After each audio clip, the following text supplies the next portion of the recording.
Bonjour à tous, j'espère que vous allez bien. Ça fait sincèrement plaisir de vous retrouver aujourd'hui. Alors, on va se pencher sur CNews. Sur CNews, ils ont tellement pas l'habitude d'entendre des gens avec un discours sensé qui se bavent dessus quand ça finit par arriver. Les amis, avant de commencer ces petites réactions, je compte sur vous pour la visibilité de la chaîne, bien sûr.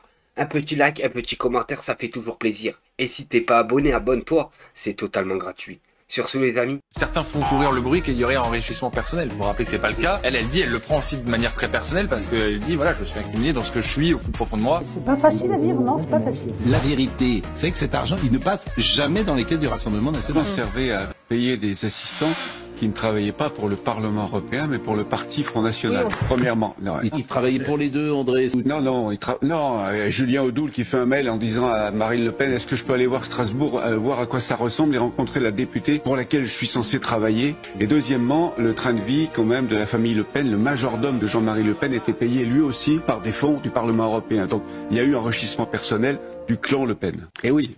Ah oui, regardez le dossier. Non, mais le majordome n'est pas payé par le Parlement. Si, il avait un contrat d'assistant parlementaire comme le garde du corps. Ah ben non, mais le garde du corps, moi je veux bien. Comment vous faites? C'est intéressant ça, le garde du corps. Comment vous faites quand vous êtes un homme politique extrêmement important et ciblé? Qui paye alors? Quand vous allez le parti. Qui paye quand vous allez au Parlement européen? Le parti politique. Pourquoi paye le garde du corps? Parce qu'il servait de garde du corps à Paris beaucoup plus souvent qu'à Bruxelles ou à Strasbourg. Bon. Il était tout le temps avec elle ou avec Jean-Marie Le Pen avant, et c'était le garde du corps personnel qui devait être payé par le parti, pas par le Parlement européen. Enfin, tout ça est très simple. Ce que j'ai trouvé intéressant et que personne ne dit. Et vous trouvez que ce que vous dites là peut justifier que Madame Le Pen ne se présente pas devant les électeurs? Vous trouvez que ça vaut le coup? Sérieusement. Écoutez, elle a enfreint la loi, 4 millions d'euros ont été détournés, et puis surtout le risque de récidive. Elle a, provisoire, l'exécution provisoire l'empêche de récidiver. C'est pas un argument en fait. Est-ce que vous avez vu, Pascal, que c'est dans le télé cette semaine, Jordan essaie depuis des mois de faire financer son chef de cabinet à Paris par le Parlement européen. Donc vous voyez qu'au RN, ils ont toujours cette tentation de faire payer leurs assistants du parti par le Parlement. Tout ça est illégal. Et c'est ça que vous... Et sur cette vidéo, on va se tourner vers l'affaire Betaram obligé, les amis. Pas un mot sur l'affaire Betaram. Mais le gouvernement illégitime s'acharne sur le lycée d'Averroès. À ce stade, ce n'est plus du deux poids de mesure.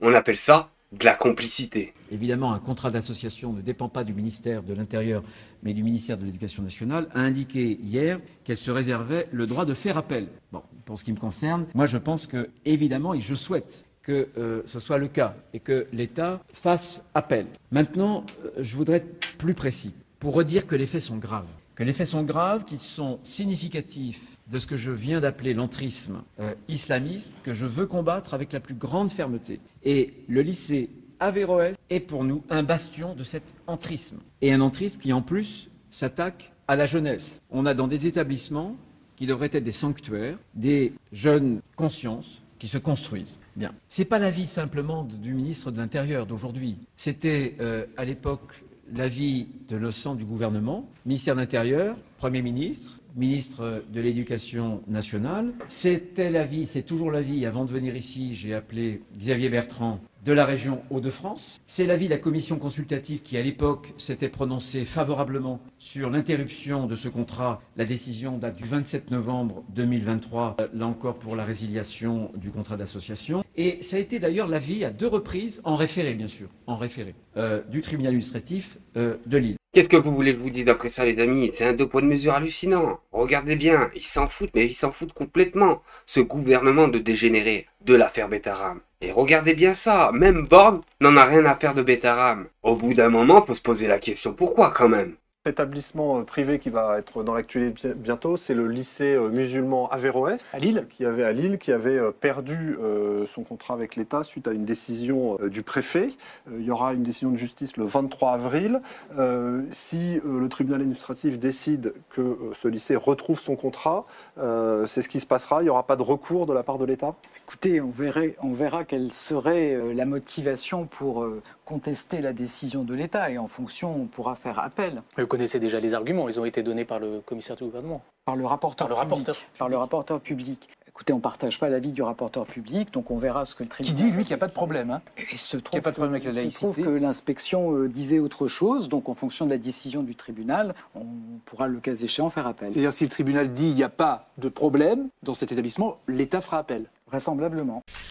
Et pour l'instant là, chacun jugera la sincérité des larmes de crocodile de Bayrou, les amis. Mais vu qu'ils enchaînent les mensonges sur Betaram depuis le début, il n'y a absolument aucune raison de croire à sa parole. J'imagine que si je ne l'avais pas lu, ça vous surprendrait. Qu'est-ce que je peux dire? En tant que père de famille. Comment vous dire ça de la manière la plus juste? En tant que père de famille, ça me poignarde le cœur. Même si c'est une affaire très ancienne, puisqu'il y a, je sais pas, 35 ans, quelque chose comme ça, mais qu'on ne l'ait pas su et que des dérives de cet ordre aient eu lieu, pour moi, c'est presque insupportable. Mais en tant que responsable public, qui dépasse le père de famille, c'est aux victimes que je pense.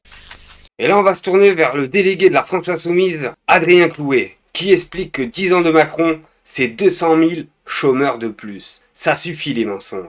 Vous me dites que c'est faux. Non mais vous dites que c'est faux, on va regarder. Clouet, Regardez, je vous propose ici les données de France Travail. Le point de début ici, c'est comme Emmanuel Macron est nommé ministre de l'économie. Il y a 6,1 millions d'inscrits. Là c'est le point actuel, 6,3 millions.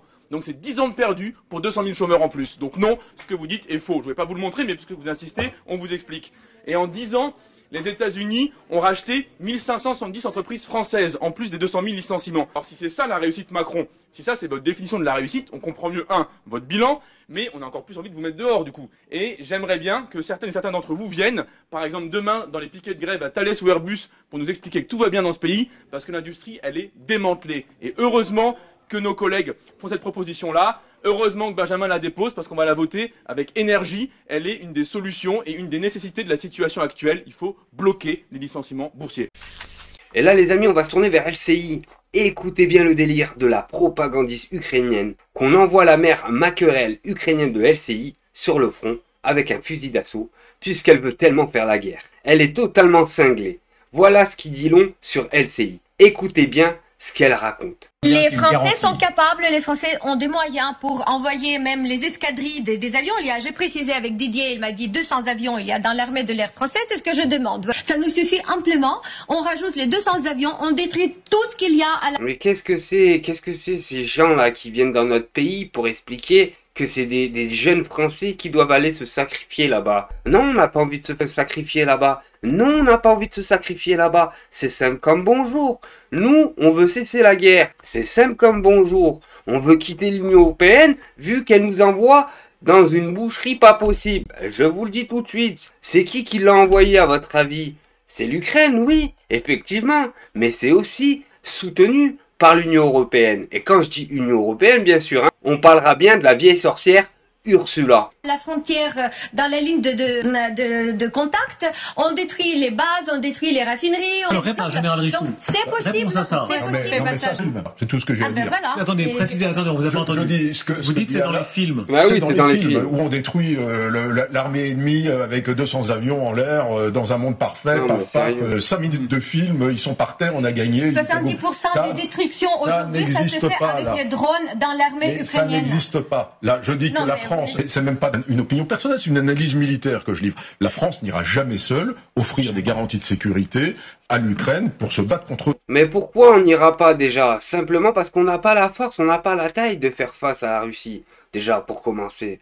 On voit bien, les Américains ne veulent pas y aller. À votre avis, pourquoi? Parce que, je vous le dis les amis, se battre en Afghanistan, en Syrie et en Libye, avec des mecs à Kalachnikov et qui se battent en Schlek, je vous le dis tout de suite, c'est pas la même chose que les Tchétchènes ou les Spetsnaz. Je vous le dis tout de suite. C'est des personnes qui sont surentraînées, modernes. C'est une armée moderne, la Russie. C'est mort, ça. Alors, mettons pas seul, avec les Anglais. Avec les Anglais. Même avec les Anglais. Même pas avec les Anglais. Avec les Anglais. Il faudrait, on pourrait à la limite imaginer s'il y avait une coalition européenne complète. Mais on voit qu'on en est très loin. Général Richou, comprenez que beaucoup de celles et ceux qui nous écoutent ne comprennent pas très bien la logique de certaines suites. Pardon. On est sur un plateau où beaucoup d'experts ont dit pendant des mois, la Russie est faible, et c'est vrai, économiquement très faible. Son armée a de grandes difficultés. Mais envoyez-nous, attendez, je finis. 200 avions. Allez, maintenant, et entrer en guerre, on nous dit, oulala, c'est la 4e armée du monde, et vous nous dites c'est un film. Non, maintenant, la France, c'est un film. Si on dit, on envoie la guerre est terminée demain matin, je dis c'est un film. Même avec les Anglais. Moi, j'ai simplement dit, la seule garantie de sécurité qui existe, c'est l'OTAN. À 27, on nous emmerde pas. Mais ça n'arrivera pas. Non, voilà. Ensuite, la France, elle a le nucléaire également. Donc la France, elle n'est pas menacée. Donc on a aussi des garanties de sécurité pour notre propre pays. Vous n'avez pas tout à fait répondu hein, sur l'incohérence de dire pendant des mois qu'il n'y a pas de raison, la Russie bluffe, la Russie est faible, la Russie a de grandes difficultés économiques, c'est vrai, et de dire ensuite, c'est la 4e armée du monde et la elle ne réponse bluffe est pas. très simple. La réponse est très simple. En fait, l'OTAN, c'est une organisation de défense. De défense. Aucun pays ne veut enclencher la guerre de sa propre volonté. Tant que votre pays n'est pas attaqué, vous n'allez pas envoyer vos troupes soutenir un autre pays qui n'est pas dans cette organisation. Donc ça n'est pas... Eh oui, bien sûr les amis, il faut savoir que l'Ukraine n'est pas dans l'Union Européenne déjà pour commencer.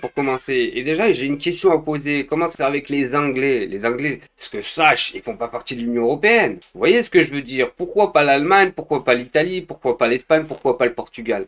Eh ben je vais vous répondre, parce que tous ces pays savent très bien que si on rentre en guerre contre la Russie, on est cuit.